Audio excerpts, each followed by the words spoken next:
Olá, seja muito bem-vindo ao meu canal. Eu sou o Dr. Anderson Henning, advogado, professor de Direito e fundador do escritório de advocacia e assessoria jurídica. Hoje eu estava chegando no meu escritório quando fui abordado por um cidadão e ele me trouxe a seguinte situação. Pô, doutor, olha só, posso te fazer uma pergunta? Eu digo, pode sim, claro, fica tranquilo. Vamos lá.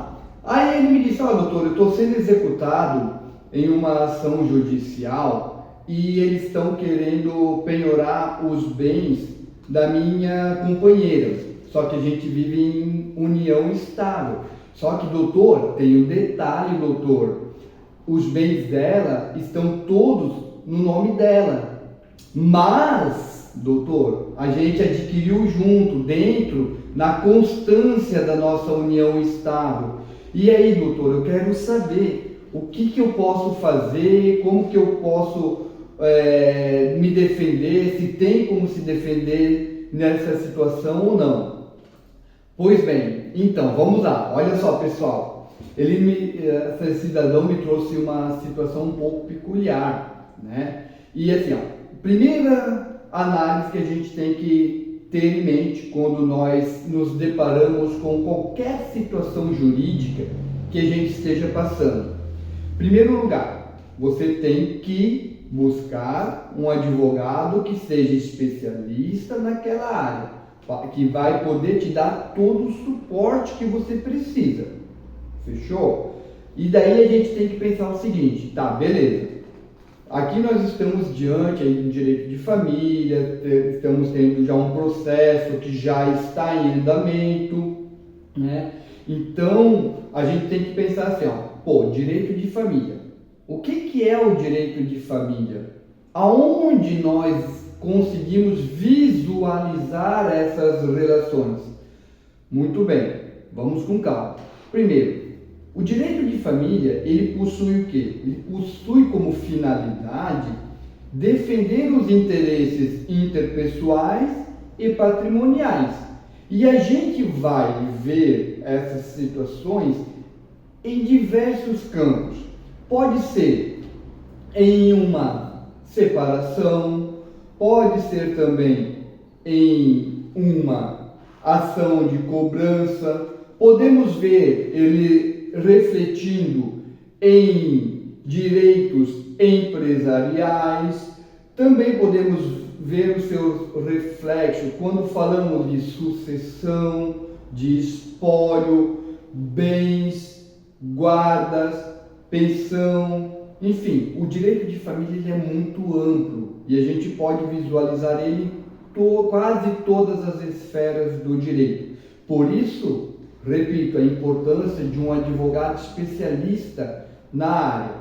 Mas, muito bem, tendo em vista essa situação que chegou até o meu escritório, eu conversei com esse cidadão, convidei ele para entrar e aí ele me passou toda a situação. Eu acessei o processo e eu fui dar uma olhadinha, pesquisar um pouquinho, ver como que o Tribunal de Santa Catarina, o Tribunal de Justiça do nosso estado de Santa Catarina, está se posicionando em relações semelhantes, em casos semelhantes. E esse é um diferencial daquele advogado especialista que você busca, porque ele tem que entender como que o Tribunal de Justiça está se posicionando. E daí depois a gente busca também o entendimento do Supremo Tribunal Federal, do STJ, enfim, e aí a gente vai buscando esses entendimentos.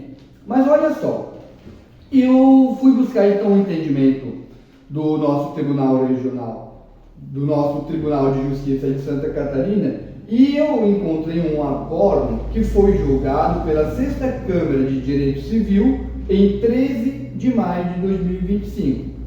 Um agravo de instrumento, e o acórdão trata justamente sobre isso, sobre a possibilidade da penhora de bens em nome da companheira do executado em uma ação judicial. Então, eu só vou fazer a breve leitura da ementa deste acordo para vocês entenderem e assimilarem um pouquinho do que se trata. Muito bem, a ementa diz o seguinte: direito processual civil, agravo de instrumento, penhora de bens em nome da companheira do executado, possibilidade de constrição patrimonial sobre bens comuns, parcial provimento. Então vejam vocês, este agravo de instrumento ele foi interposto contra uma decisão que indeferiu o pedido de penhora de bens em nome da companheira do executado no cumprimento de sentença. Ou seja, a parte agravante alegou a existência da união estável e a possibilidade da constrição patrimonial dos bens da companheira durante essa convivência. E aí vem aquela questão lá do início. Preste bem atenção. Os bens que estão sendo pedidos na penhora, eles foram adquiridos na constância da convivência desta união estável? Está entendendo o raciocínio? Então vamos lá, olha só. Nesse caso aqui, eu fiz a leitura do inteiro teor para poder entender o que se discutia. E ali havia uma discussão do lapso temporal, ou seja, de quando se configurou a união estável e de quando eles adquiriram esses bens, mesmo que esses bens tenham sido adquiridos apenas no nome da companheira do executado. E de fato ficou comprovado nos autos aqui que sim, que esses bens eles foram adquiridos na constância da união estável.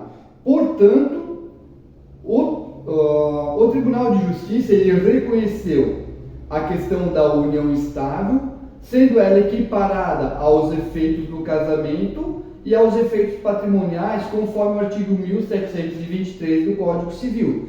E assim aplicou-se por analogia, de acordo com o dispositivo do 1725, o regime de comunhão parcial de bens. Logo, todos os bens que foram adquiridos de forma onerosa durante a constância desta união estável por ambos os companheiros pertencem aos companheiros. Nesse sentido, então, todos os bens podem responder pelas dívidas contraídas conforme disposição do artigo 790, inciso 4 do Código de Processo Civil. Então, neste caso,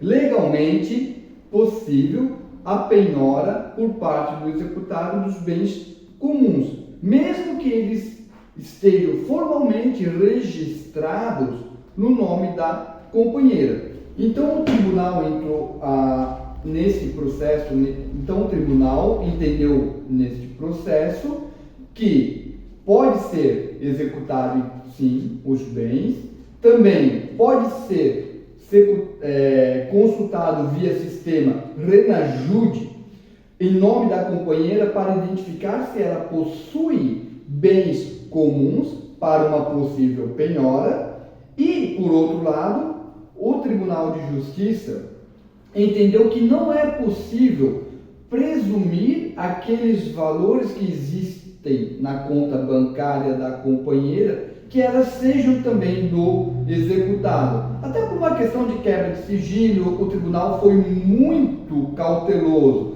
Então ele manteve a negativa do pedido em relação à conta bancária da companheira do executado. E também ele se manifestou no sentido de que o pedido de consulta ao sistema de registro eletrônico de imóveis, ele pode ser realizado pelas partes, não é uma obrigação do sistema judiciário realizar essa consulta, porque as partes têm acesso a esse sistema, bem como ao CINIB, que é a Central Nacional de Indisponibilidade de Bens.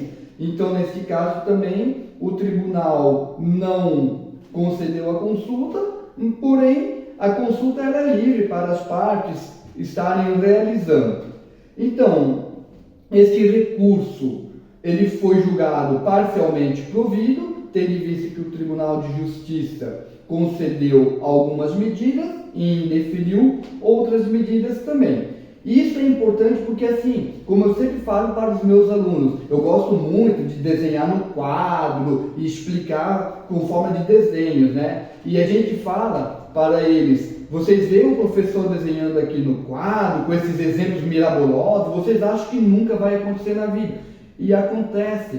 E é por isso que nas minhas aulas também eu trago esses exemplos, eu trago esses desenhos e eu sempre trago uma jurisprudência, um caso concreto para mostrar para eles. Está aqui, ó, o professor não está só desenhando no quadro para matar tempo, matar aula. Não, eu estou desenhando porque realmente acontece esses casos na vida real. E isso é a importância de nós, enquanto professores e advogados, estarmos sempre buscando as atualizações legislativas e jurisprudenciais para que a gente possa implementar dentro da nossa docência e dentro da nossa advocacia.